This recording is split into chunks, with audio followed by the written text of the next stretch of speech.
बुराई पर अच्छाई की जीत का पर्व दशहरा देश भर में, प्रदेश भर में, जिले भर में और शहर में जिस उत्साह के साथ मनाया गया, उसकी एक झलक 7 समंदर पार अमेरिका में भी देखने को मिली है। वहाँ टेक्सास प्रांत के ह्यूस्टन में गुना की बेटी और बहू ने मां सीता बनकर रावण के पुतले का दहन किया है। यहाँ के अमेरिका के टेक्सास प्रांत के ह्यूस्टन शहर में रहने वाले भारतीय समुदाय के लोगों ने अपने बच्चों को त्योहारों की सांस्कृतिक विरासत से जोड़ने के मकसद से दशहरा पर्व का धूमधाम से आयोजन किया। अमेरिकी शहर ह्यूस्टन में इंडो अमेरिकन स्केटी संस्था द्वारा आयोजित दशहरा कार्यक्रम की पूरी तैयारियां JP मॉर्गन चेस बैंक में कार्यरत गुना निवासी आलोक दुबे की पत्नी शैली पाठक ने की। शैली भी गुना की मटकरी कॉलोनी की रहने वाली हैं और विवाह के बाद अपने पति आलोक के साथ USA शिफ्ट हो गई हैं। केटी संस्था की अगुवाई में आयोजित कार्यक्रम के लिए सभी इंतजामात शैली पाठक द्वारा ही किए गए।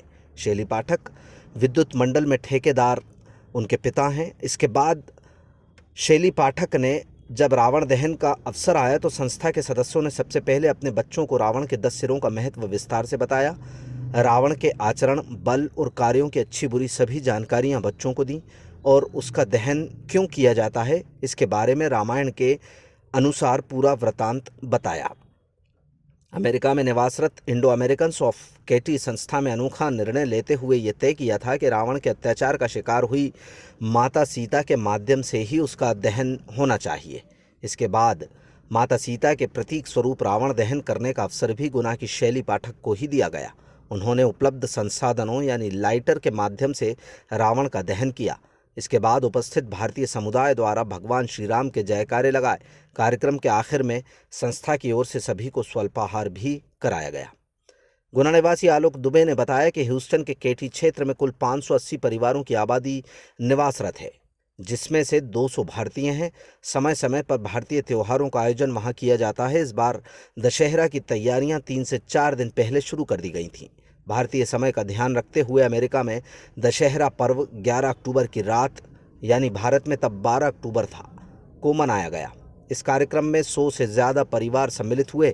अच्छी बात यह रही कि अमेरिकी सरकार ने पहली बार दीपावली पर्व के लिए आतिशबाजी खरीदने की अनुमति भी जारी की।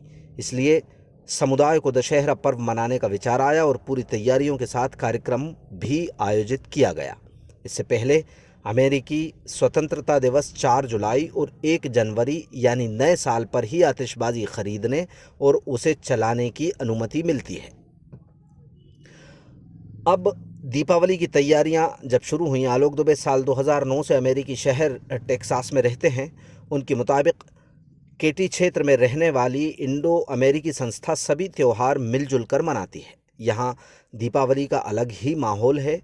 अन्य त्योहारों में ज़्यादातर भारतीय परिवार ही सम्मिलित होते हैं, लेकिन दीपावली का आयोजन इतना भव्य होता है कि सभी समुदाय, धर्म, जाति और राष्ट्रीयता के लोग भी इसमें सहभागी बनते हैं।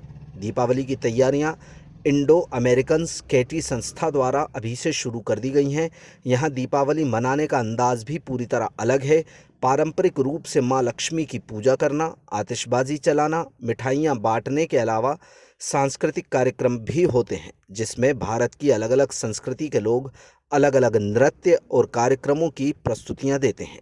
इस आयोजन को देखने के लिए मेला लगता है।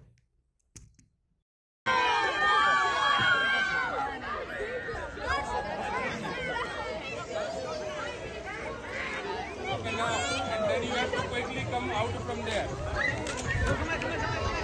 Quickly come out from there.